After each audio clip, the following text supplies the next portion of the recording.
You know, most kids are settling into school, but how are mom and dad handling the transition? I had a chance to Skype with Maraya Pearson, the author of The Home CEO's Guide to Life. She had some great tips for parents easing back into the school routine, and she says it's really important to get organized so that you can spend more quality time with your kids. So back to school is not just tough on the kids, it's really tough on us parents. So what tips do you have to make it a little bit easier on us?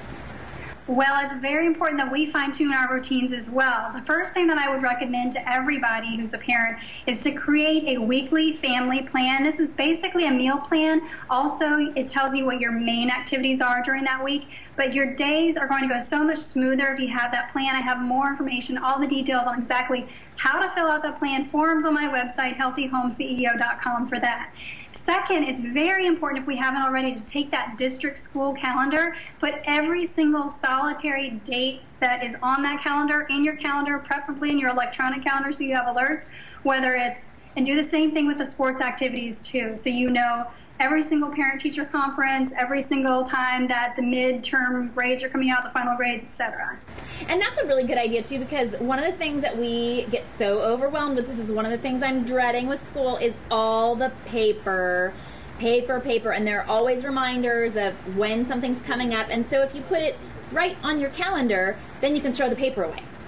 Exactly. You know what's coming up in advance, and you know when to start asking your kids how they're doing, especially when the midterm and the final grades are beginning to come out as well. All right, no surprises at parent-teacher conferences. I like that. Try to have the first 15 minutes of your day when you come home giving the kids undivided attention, and start with that. The National Family Institute actually says that on average, parents and children only communicate 12.8 minutes, school-age children, a day, and 8.5 minutes of that is actually correction. So they're really, really starved for that one-on-one attention, and being physically and emotionally there at the same time is different than just being physically there. Mm-hmm. And then secondly, I would say, at least for the next couple of weeks, be sensitive. Although we're going to our same jobs, our kids are seeing new teachers, new faces, new hallways, and even though it's fun and exciting, it can also be stressful, so keep that in mind. And I think if parents and kids come up with these routines and follow this advice, then we're going to get on into a routine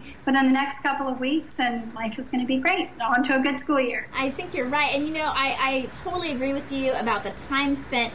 Put your cell phone down. Don't be on the phone. Don't be, you know, I hear from a lot of parents that, you know, why won't my kid talk to me? And it's like, because when you're with them, you're not present with them, and kids know that.